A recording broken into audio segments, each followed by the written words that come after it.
గుంటూరు చందన brothers వార్షికోత్సవ వేడుకలు December 1 నుండి 1000 రూపాయల కొనుగోలుపై స్పాట్ గిఫ్ట్, అన్ని రకాల వస్త్రాలపై అప్ టు 70% ఆఫ్, 1+1, 1+2 కాంబో ఆఫర్లు. సూరత్ శారీస్ 499, 799, 999 రూపాయలు 1+1 ఆఫర్. పట్టు శారీస్ పై up to 70% off, work saris పై up to 40% off, handloom saris పై up to 40% off, men's casual shirts పై అప్ టు 50% ఆఫ్, జీన్స్ 1499, 1299, 999 రూపాయలు 1+1 ఆఫర్. కుర్తీస్ 499, 699, 999 రూపాయలు 1+1 ఆఫర్. 3 పీసెస్ సెట్స్ 1499, 1199, 999 రూపాయలు 1+1 ఆఫర్. ప్లాజోస్ పై 1+1 ఆఫర్. కిడ్స్ వేర్ లో ఫ్రాక్స్ పై, చిల్డ్రన్స్ చుడీదార్స్ పై up to 70% off. Boys shirts 999 రూపాయలకే 1+3 ఆఫర్. బాయ్స్ జీన్స్ 999 రూపాయలు 1+2 ఆఫర్. ఫుట్ వేర్ పై up to 50% off. 1 gram jewellery పై అప్ టు 50% ఆఫ్. విచ్చేయండి చందన బ్రదర్స్, జిల్లా టవర్ సెంటర్, గుంటూరు.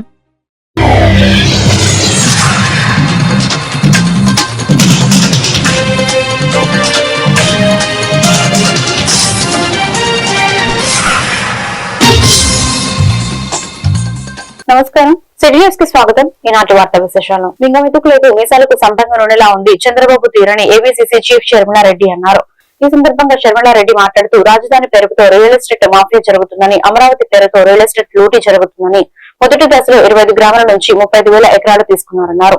29,000 మంది రైతులు భూములు ఇచ్చారని, ఇది కాకుండా ప్రభుత్వ భూములు కలుపుకునే 54,000 ఎకరాలు ఉందన్నారు.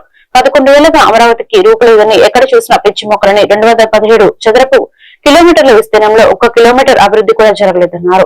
54,000 ఎకరాల్లో అమరావతి నిర్మాణం జరిగినట్లు బిల్డప్ ఇస్తున్నారని, మొత్తం అభివృద్ధి జరిగి విశ్వనగరం అయినట్లు చెప్తున్నారని, వెస్టర్న్ సిటీ అయినట్లు కలరింగ్ ఇస్తున్నారన్నారు.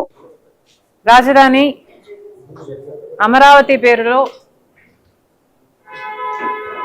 ఒక రియల్ ఎస్టేట్ మాఫియా లేదా ఒక రియల్ ఎస్టేట్ లూటీ జరుగుతుందేమో అని మాకు అనుమానంగా ఉంది. ఎందుకంటున్నామంటే, ఫస్ట్ ఫేజ్ అమరావతిలో 34,000 ఎకరాలు 25 గ్రామాల నుంచి 29,000 రైతు కుటుంబాల దగ్గర నుంచి సేకరించడం జరిగింది. దానికి గాను అదనంగా 20,000 ఎకరాలు ప్రభుత్వ భూమి కలుపుకుంటే 54,000 ఎకరాల విస్తీర్ణంలో రాజధాని నిర్మాణం చేపట్టాలి అనుకుంటే 11 సంవత్సరాలు గడిచిపోయింది. కానీ ఇప్పటి వరకు అమరావతి రాజధానికి ఒక రూపం లేదు. ఎక్కడ చూసినా పిచ్చి మొక్కలే ఉన్నాయి. ఎక్కడ భవనాలు కనిపించటం లేదు.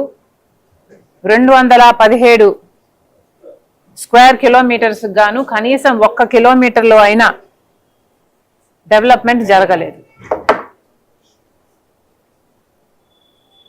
కానీ ఈ 54,000 ఎకరాలలో మొత్తం డెవలప్మెంట్ జరిగిపోయినట్టే, అమరావతి యొక్క విశ్వనగరం అయిపోయినట్టే, అమరావతి ఒక బెస్ట్ లివబుల్ సిటీగా వీళ్ళు మార్చేసినట్టే. ఇప్పుడు ఇంకా డెవలప్ చేయడానికి అమరావతిలో భూములు లేనట్టే. ఇప్పుడు చంద్రబాబు గారు మళ్ళీ సెకండ్ ఫేజ్ భూసేకరణకు స్కెచ్ వేస్తున్నారు. ఇది ఎంతవరకు న్యాయమో మరి చంద్రబాబు గారే సమాధానం చెప్పాలి. 54,000 ఎకరాలను మీరు అమరావతి కోసమని తీసుకొని దాంట్లో ఏమాత్రం డెవలప్మెంటు చూపించకుండానే సెకండ్ ఫేజ్గా 44,000 ఎకరాలను తీసుకోవడానికి సిద్ధపడ్డారు. దానికి గాను 16,666 ఎకరాలేమో 7 గ్రామాల నుంచి వెంటనే సేకరించడానికి తయారైపోయారు. ఇక చంద్రబాబు గారు అంటారు, మనకు రాజధానిగా ఒక అంతర్జాతీయ స్టాండర్డ్స్తో ఉన్న రాజధాని కావాలా వద్దా, మనకు రాజధానిగా ఒక మున్సిపాలిటీ కావాలా లేక గ్లోబల్ సిటీ కావాలా అని మళ్ళీ చంద్రబాబు గారే ప్రశ్న వేస్తున్నారు. అయ్యా చంద్రబాబు గారు, మీరు 2000 సీఈఓను సస్పెండ్ చేయాలి అంటూ కృష్ణా జిల్లా జడ్పీటీసీలు మరియు ఎంపీపీలు పొడియం వద్ద నిరసన. జడ్పీ చైర్పర్సన్ పాలకవర్గం ఆమోదం లేకుండా సుమారు 424 వరకు 24 కోట్ల రూపాయల పనులకు కన్నమ్మ నాయుడు జడ్పీ ఈ సీఈఓ రద్దుపరిచి ఆ విషయం చెప్పకుండా తీవ్రమైన పదజాలంతో చైర్మన్ ని విమర్శించడం జరిగింది. జనవరి 26 రాజ్యాంగ దినోత్సవం రోజున జడ్పీ చైర్పర్సన్ పదవి అంటే ఒక కాపలా కుక్కని, సీఈఓ అనే దానికి అధికారి అని, సీఈఓ అన్ని నిర్ణయాలు తీసుకుంటారని, చైర్మన్ కేవలం ఆ పనులకి కాపలాగా మాత్రమే ఉండాలని తీవ్రమైన పదజాలంతో చైర్మన్ ని దూషించడం జరిగింది. దానికి నిరసనగా జడ్పీటీసీ సభ్యులు, ఎంపీపీలు కలెక్టర్ దగ్గర తీవ్రమైన ఆగ్రహం వ్యక్తం చేశారు. ఇటువంటి పదజాలం వాడిన సీఈఓ కె కన్నమ్మ నాయుడుని సస్పెండ్ చేయాలని గౌరవ జడ్పీటీసీలు, ఎంపీపీలు ధర్నా చేశారు.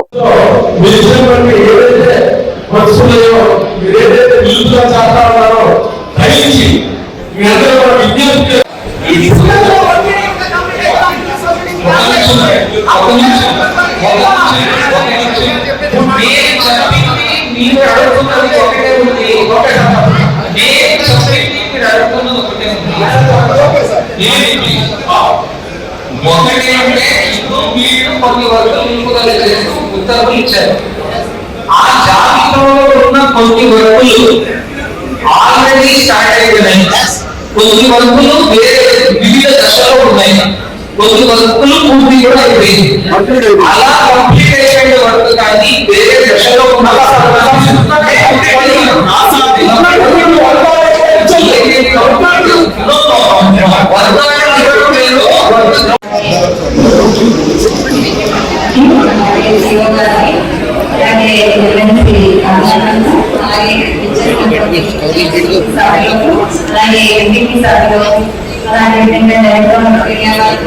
అలాగే ముందుగా వచ్చినటువంటి ఆఫీసర్స్ అందరికీ కూడా నమస్కారాలు తెలియజేస్తున్నాను. ఈరోజు జిల్లా పరిషత్ సర్వసభ్య సమావేశంలో ముఖ్యంగా నేను కొన్ని విషయాలు చెప్పదలుచుకున్నాను. అందరూ కూడా నేను చెప్పే విషయాన్ని పూర్తిగా వినవలసిందిగా కోరుకుంటున్నాను.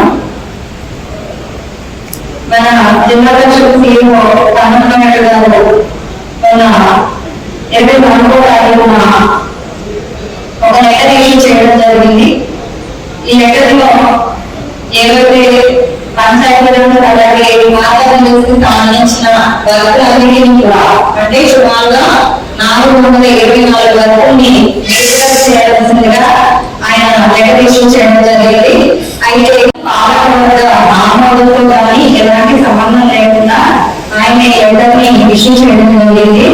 అయితే మనం జరిగినటువంటి 11వ తారీఖున స్టాండింగ్ కమిటీలో డైరెక్ట్ గా మనతో సంబంధం లేకుండా ఆఫీసర్స్ కి ఆయన ఇన్స్ట్రక్షన్స్ ఇవ్వడం జరిగింది. ఏమంటే ఫండ్స్ కొంచెం తక్కువగా ఉంటాయి, దాని వల్ల ఈ వర్కులను నిలుపుదల చేయండి అని చెప్పి ఆయన డైరెక్ట్ ఇన్స్ట్రక్షన్స్ ఇచ్చారు. అయితే వెంటనే నేను దాన్ని అపోజ్ చేసి నేను అలాగే సభ్యులు కూడా అపోజ్ చేశాను. స్టాండింగ్ కమిటీ అంటే ఓన్లీ 5 డెప్యూటీస్ మాత్రమే ఆలోచున్నారు. మొత్తం డెప్యూటీసీలు అందరి ఆమోదంలోనే ఒకవేళ వర్క్ నిలబడాలంటే నిలబడాలి. జీవో చెప్పేది ఏంటంటే చట్టప్రకారంగా ఏదైనా మనకు ఆహ్వానం వస్తే అది చేయనున్నారు. అలాగే సభ్యులందరి ఆమోదంలో విధి ఏర్పాటు చేసుకొని అప్పుడు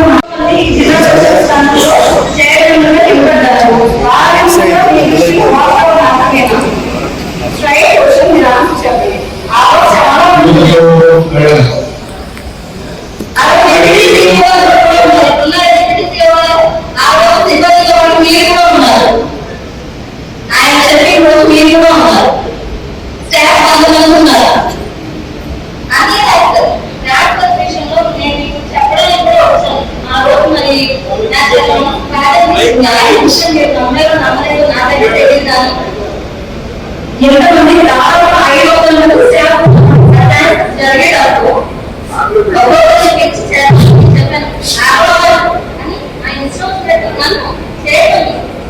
కృష్ణా జిల్లా గుడివాడలో మైనార్టీ సోదరుల ప్రయోజనాలకు ప్రాధాన్యమిస్తున్నామని ఎమ్మెల్యే వెనుగల రాము అన్నారు. సీఎం చంద్రబాబు నాయకత్వంలోని కుటుంబ ప్రభుత్వం మసీదుల ఇమాము మౌజాలను 12 నెలల గౌరవ వేతనాలకు విడుదల చేయడంతో విడుదల టీడీపీ కార్యాలయంలో మైనార్టీ నాయకులు థ్యాంక్ యూ సీఎం సార్ కార్యక్రమం నిర్వహించారు. కూటమి ప్రభుత్వం ఎన్నికల ముందు ఇచ్చిన మాటను నిలబెట్టుకున్నందుకు హర్షం వ్యక్తం చేశారు.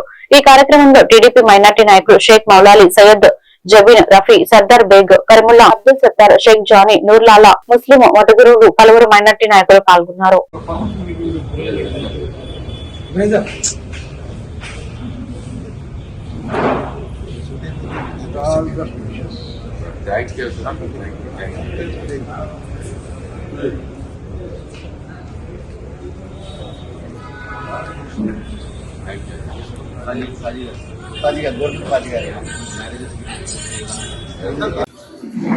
అరే వెనకెళ్తారా బంద్ చేయ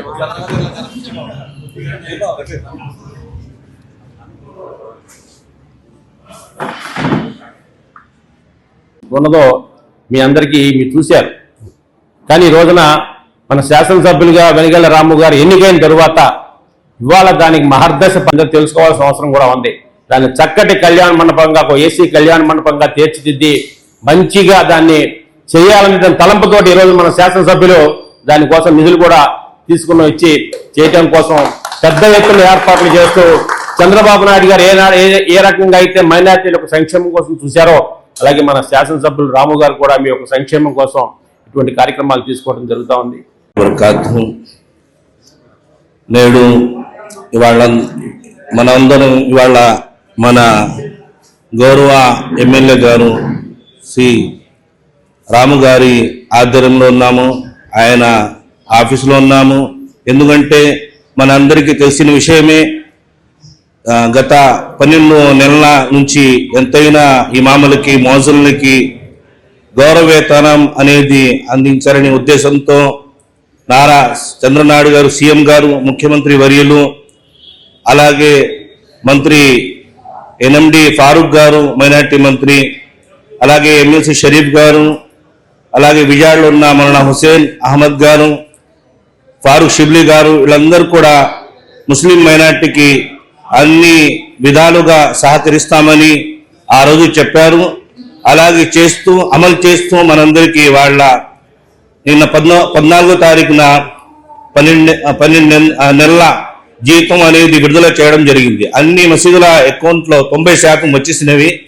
దాని గురించి మనం ఇమాములం, మౌజులం, అలాగే మసీదు పెద్దలందరూ కూడా గవర్నమెంట్కి, చంద్రబాబు నాయుడు గారికి, లోకేష్ గారికి, అలా మన ప్రియతమ నాయకులు రాము గారికి, ఎమ్మెల్యే గారికి కూడా 100 సార్లు కృతజ్ఞత చెప్తూ ఈ అవకాశానికి మళ్ళీ రావాలని, ఇలాగే మనందరి కోసం పనిచేసుకుంటూ ముందుకు పోవాలని చెప్తున్నాను.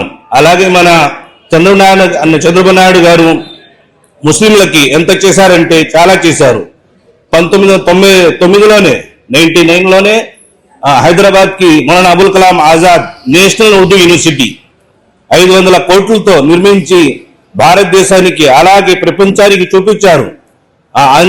ఆంధ్రప్రదేశ్లో ఇంత పెద్ద యూనివర్సిటీ ఉంది, మైనార్టీలకి ఇంత అభివృద్ధి అనేది మేము చూపిస్తున్నామని పదే చెప్తూ మనందరికీ గుర్తు చేస్తున్నాను. దానికి కూడా మేము కృతజ్ఞత చెప్తున్నాము. అలాగే ఆయనకి 100 సార్లు థ్యాంక్స్ అని చెప్తూ ఈ అవకాశానికి ఇచ్చిన మన పెద్దలకి, ఇబ్రాహిం గారికి, ఎమ్మెల్యే గారికి, అలాగే రాష్ట్రంలోని రైతన్నులకు మేలు చేసి వ్యవసాయాన్ని మరింత లాభసాటిగా మార్చేందుకు సీఎం చంద్రబాబు నాయకత్వంలోని కూటమి ప్రభుత్వం పంచసూత్రాలను ప్రవేశపెట్టిందని గుడివాడ ఎమ్మెల్యే వెనిగళ్ల రాము అన్నారు. రైతన్నుల సంక్షేమం కోసం కుటుంబ ప్రభుత్వం చేపట్టిన రైతన్న మీకోసం కార్యక్రమాన్ని దొండపాడు గ్రామంలో నిర్వహించారు. అన్నదాతకు లాభసాటి వ్యవసాయం కోసం సీఎం ప్రకటించిన నీటి భద్రత, డిమాండ్ ఆధారిత పంటలు, అగ్రిటెక్, ఫుడ్ ప్రాసెసింగ్ ప్రభుత్వాల మద్దతును రైతులకు అవగాహన కల్పించారు. రైతన్న సేవలో మన మంచి ప్రభుత్వం ప్రచార పత్రికలను పంపిణీ చేశారు. రైతులకు 30 క్వింటాళ్ల మినుములు విత్తనాలు రైతులు ఉచితంగా పంపిణీ చేశారు.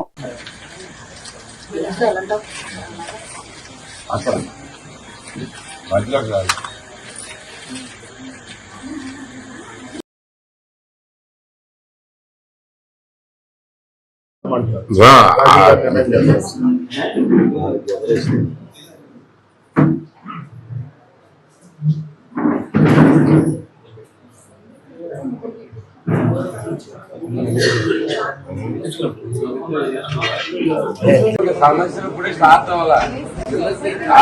సమస్యల్లో కొట్టుకుంటున్నాం మేము అక్కడ. మీకు 10% మేము నాకు రైతుల మీద, రైతులే దేశానికి వెన్నెముక అనేది గట్టిగా మన ఏరియాలో నమ్మి ప్రతి ఒక్కరికి ఏ ప్రాబ్లం వచ్చినా కానీ ముందుంటా ఉన్నాం. ఇప్పుడు చూసుకుంటే మనకి గతంలో చేసిన కాలువ తవ్వకాలు ఇలాంటివే కాకుండా ఇప్పుడు ఈ ముఖ్యంగా రైస్ ఈ రైస్ మనకి ధాన్యం కొనుగోలు విషయంలో కూడా ప్రతిరోజు చాలా చోట్లకి తిరిగి వాళ్ళ రైతుల సమస్యలు తెలుసుకుని వాళ్ళు ఎక్కడికక్కడ సాల్వ్ చేసుకుంటూ వస్తా ఉన్నాం. ఇప్పుడు మనకి ఈసారి అనుకోని వర్షాలు వచ్చినాయి. అప్పుడు తప్పిపోయింది అనుకున్నా కానీ ఆ గాలి వల్ల ఈ మానుగాయ లాంటి చాలా ప్రాబ్లమ్స్ ఉన్నాయి. అంతేకాకుండా మన రైతులు కూడా కంగారు పడిపోయి మెషిన్ కటింగ్ చేసేసి మొత్తం అంతా, ఎందుకంటే 120 రోజులు జరగాల్సిన ప్రాసెస్ ని 15-20 రోజుల్లో మనం ఫినిష్ చేయాల్సిన అవసరం వస్తుంది.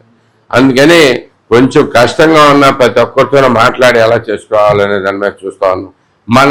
మన రైస్ మిల్లర్స్ అందరూ ఏ ప్రాబ్లమ్స్ వచ్చినా కానీ మీ అందరికీ ఒకటే చెప్తున్నాను, ఆర్ఎస్కేలో ఎంతైతే ధాన్యం ఇది చూపించారో అంతే తేమ శాతానికి మస్ట్గా వీళ్ళు కొనాల్సిన అవసరం ఉంది. ఆర్ఎస్కేలో ఒకటి వచ్చి అక్కడ వేరేది వచ్చి నేను మార్చేసుకుంటామంటే కుదిరే పరిస్థితి లేదు. మీరు రైస్ మిల్లర్తో మాట్లాడితే మాత్రం ఈ ప్రాబ్లం వస్తుంది. మీరు మాట్లాడాల్సిన అవసరం కూడా లేకుండా వ్యవస్థ ఉంది. మీరు అది గుర్తుపెట్టుకోండి. ఆర్ఎస్కే వాళ్ళ బాధ్యత కరెక్ట్గా మనకి ఇలా కూర్చొని మీకు ఏ సమస్య వచ్చినా కానీ ఆర్ఎస్కే ద్వారా కానీ నా దగ్గరికైనా కానీ వచ్చేసి నేను కూడా తిరుగుతూనే ఉంటున్నాను రోజు. బేసిక్గా ఎక్కడో ఒక చోట కాదు, 10-15 చోట్లకి వెళ్ళే ప్రతి మిల్లు అందరికీ ధైర్యం చెప్పి వస్తున్నారు. మీరు అపోహలు వద్దు. ముందు అపోహలు ఏంటంటే ఆ మిల్లు తీసుకోవట్లేదు, ఈ మిల్లు తీసుకోవట్లేదు, వీళ్ళు ఇవ్వట్లేదు, వాళ్ళు ఇవ్వట్లేదు, మనకి ఇక్కడికి అక్కడికి తేడా వచ్చేస్తుంది, ఇట్లాంటివి అని పెట్టేసి మధ్యలో బేరగాళ్ళ దగ్గరికి ఎవరి దగ్గరికి వెళ్ళొద్దు. ప్రతిదీ కూడా ప్రతి ఇది కూడా మనకి ఏదైతే ధర నిర్ణయించబడిందో దాని ప్రకారమే కొనేటట్లుగా మేము ఏర్పాట్లు చేసాం. మీరందరూ కూడా దీనికి సహకరించి మీరందరూ నష్టపోవద్దు, ఎవరూ నష్టపోవద్దు, ప్రభుత్వానికి కూడా చెడు పేరు తేవద్దని చెప్పేసి మేము అందరికి తెలియజేసుకుంటూ సెలవు తీసుకుంటాం. ఈ వార్తలు ఇంతటితో సమాప్తం. మరొక బిడ్డలో మళ్ళీ కలుద్దాం. నమస్కారం.